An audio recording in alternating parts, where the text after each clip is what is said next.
रसोई में हलचल मची हुई थी। रमा देवी रसोई के बाहर से चिल्लाई, आरती, नाश्ता तैयार हुआ या नहीं? आरती घबराई घबराई रसोई में भाग दौड़ कर रही थी। जी माँ जी, बस चाय छान कर ला रही हूँ। लेकिन जैसे ही वह चाय छानने लगी, भगोना उसके हाथ से छूट गया और सारी चाय जमीन पर फैल गई। रमा रसोई में आकर गुस्से से आरती को घूरने लगी। हे भगवान, सुबह सुबह यह क्या कर दिया? ये चाय पत्ती तो तुम्हारे जीजा जी अमेरिका से लाए थे, अब सब बर्बाद हो गई। तुम्हारे गरीब मायके वाले भरेंगे इसके पैसे, या फिर उन्हें लगता है कि हमारे पास बहुत पैसा है? आरती शर्म से सिर झुका लेती है। माँ जी, माफ कर दीजिए। तुम्हारे मायके वालों ने तुम्हें सिवाय मुसीबत के कुछ नहीं सिखाया। हर बार कुछ ना कुछ कर देती हो। अब जाकर फिर से चाय बनाओ। ये कहानी है आरती की, जो एक गरीब परिवार से आई है। उसे ससुराल में हर दिन तानों का सामना करना पड़ता है। क्या आरती अपनी चुप्पी तोड़ेगी या फिर हालात को अपनी मेहनत और समझदारी से बदलेगी? कुछ दिनों बाद रमा की बेटी कविता मायके आती है। कैसी हो माँ? मैं तो ठीक हूँ, लेकिन तुम्हारी भाभी ने जीना हराम कर रखा है। खैर, तू बता, तू कैसी है? मैं बढ़िया हूँ। ये देखो, सासू माँ ने आपके लिए कश्मीर से ये शॉल भेजा है। वह कह रही थी कि मेरी माँ के लिए कुछ खास होना चाहिए। वाह, तेरी सास तो सच में बहुत ध्यान रखती है मेरा। शुक्रिया कहना। आरती चुपचाप यह सब देख रही थी। दीदी, आप लोग अभी कुछ महीने पहले ही शिमला गए थे, अब इतनी जल्दी कश्मीर भी? तो क्या हुआ, जब पैसा हो तो सब मुमकिन है। हमारा मायका तुम्हारे जैसे गरीब घर का नहीं है कि हर चीज के लिए समझौता करना पड़े। रमा और कविता दोनों हंसने लगीं। आरती ने कुछ नहीं कहा, लेकिन उसके दिल पर चोट गहरी थी। रात के खाने के दौरान आरती ने खाना देर से परोसा। इतनी देर क्यों लगाई? लगता है तुम्हारे गरीब मायके में समय पर खाना बनाना सिखाया ही नहीं गया। माँ, इसे देखकर लगता है कि इसे बड़ी रसोई देखकर चक्कर आ गया होगा। इसके गरीब मायके में तो ऐसी रसोई होती भी नहीं होगी। आरती ये सब सुनती रही, लेकिन कुछ कह नहीं पाई। आरती ने मन ही मन ठान लिया कि अब वह ऐसे तानों का जवाब देगी।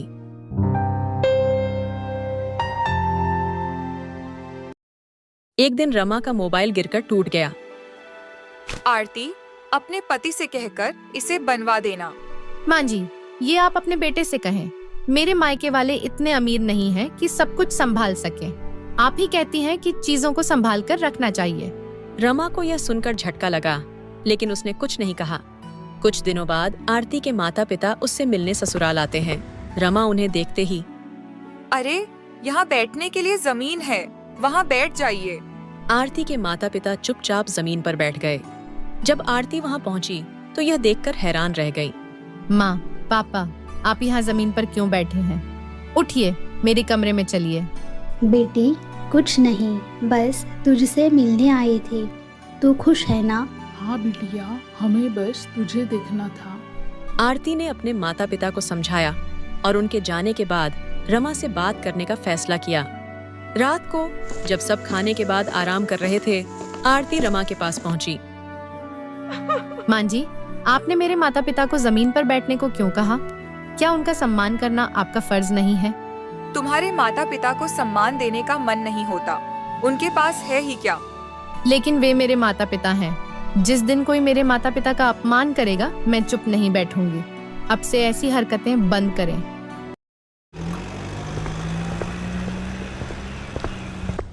एक दिन रमा के रिश्तेदार उनके घर आए। आरती ने उनके लिए कुछ ऐसा परोसा जो खराब हो चुका था। दीदी, ये क्या? खाने में से तो बदबू आ रही है। दीदी, तुम्हारी बहू तो बहुत बदतमीज है। अब हम यहाँ कभी नहीं आएंगे। यह सुनकर रमा को एहसास हुआ कि उसने अपनी बहू के साथ हमेशा बुरा व्यवहार किया है। रमा ने आरती से माफी मांगी। आरती, मुझे माफ कर दो। मुझे समझ आ गया कि मैंने तुम्हारे साथ बहुत गलत किया। अब से मैं तुम्हें और तुम्हारे परिवार को कभी ताने नहीं मारूंगी। आरती ने भी उन्हें माफ कर दिया। अब रमा और आरती के रिश्ते में बदलाव आ चुका था। दोनों ने एक दूसरे को समझने की कोशिश शुरू की और घर में खुशहाली लौट आई।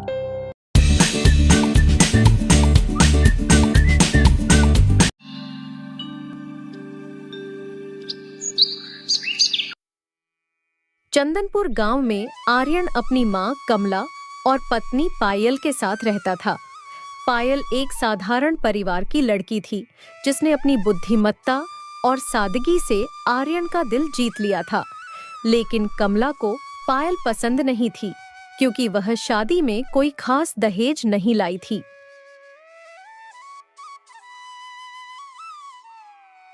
आर्यन, मुझे लगता है तेरा दूसरा विवाह करवा दूं। क्यों माँ? पायल अच्छी पत्नी है, समझदार है और घर के हर काम में कुशल है। कुशलता से क्या होगा?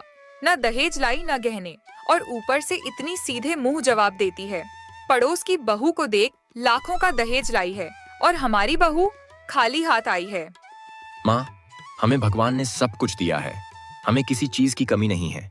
कमी नहीं है तो समाज में इज्जत भी नहीं है। और ये पायल, ये हमारी इज्जत बढ़ा नहीं सकती। मैंने सोच लिया है, तेरा दूसरा विवाह करवाऊंगी।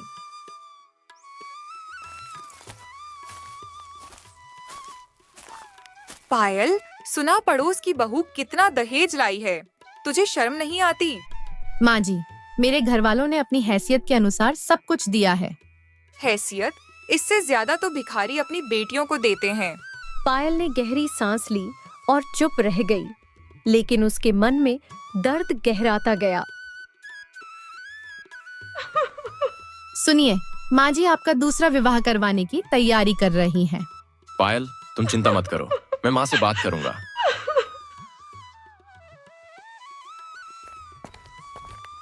माँ, पायल बहुत समझदार है, उसे क्यों आप पसंद नहीं करती? ऐसी कौन सी समझदारी है जो मुझे नहीं दिखी? आप खुद उसकी परीक्षा ले लीजिए। अगर वह पास हो गई तो आपको उसे स्वीकार करना होगा। ठीक है, मैं उसकी परीक्षा लूंगी। अगर वो फेल हुई तो मेरा फैसला रहेगा।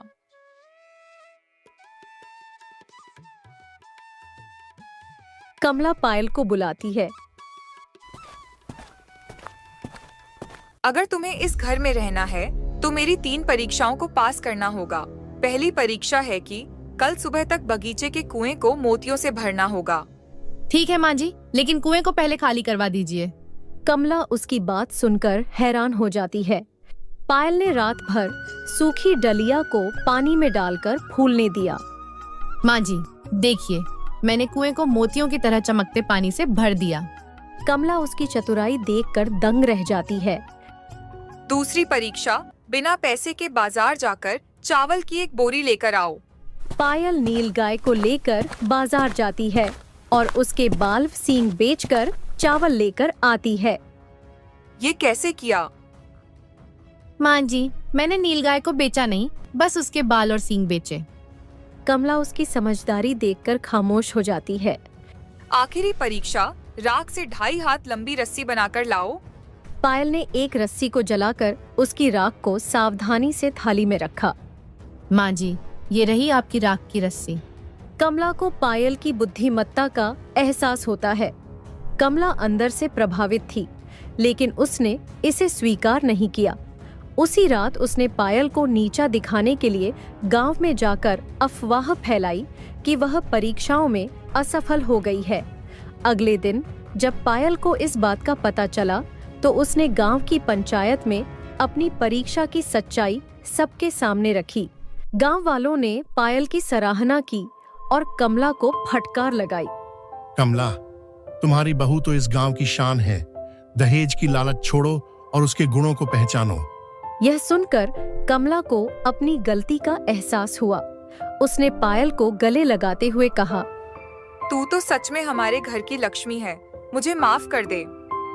इस कहानी से हमें यह शिक्षा मिलती है कि दहेज का लालच नहीं करना चाहिए और व्यक्ति के गुणों को प्राथमिकता देनी चाहिए।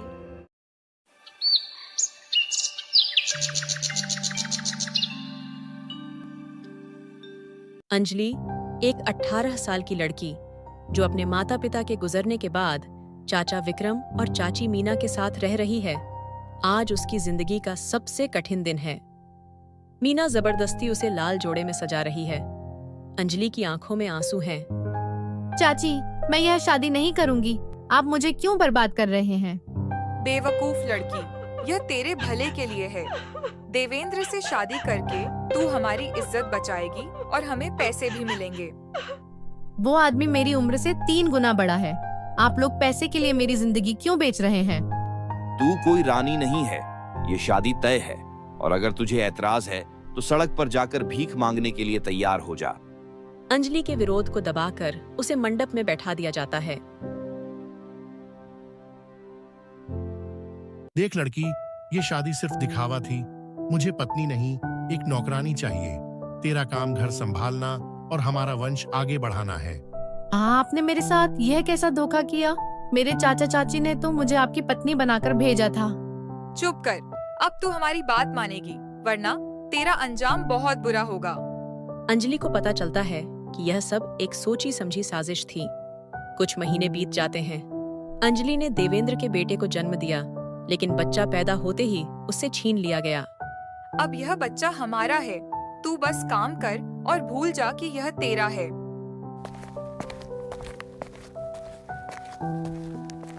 अंजलि अपने बच्चे को पाना चाहती है। वह खुद से वादा करती है कि किसी भी हालत में वह इस घर से बाहर निकलेगी। एक दिन जब अंजलि देवेंद्र और मीना की सेवा कर रही थी, उसने टीवी पर एक हेल्पलाइन नंबर देखा। अगर आप घरेलू हिंसा या शोषण का शिकार हो रहे हैं तो इस नंबर पर कॉल करें, आपकी मदद की जाएगी। अंजलि चुपचाप वो नंबर लिख लेती है। अंजलि ने घर के लैंडलाइन से हेल्पलाइन पर कॉल करने की कोशिश की, लेकिन तभी मीना कमरे में आ गई। तू क्या कर रही है? कहीं पुलिस को बुलाने की कोशिश तो नहीं? नहीं चाची, मैं तो बस।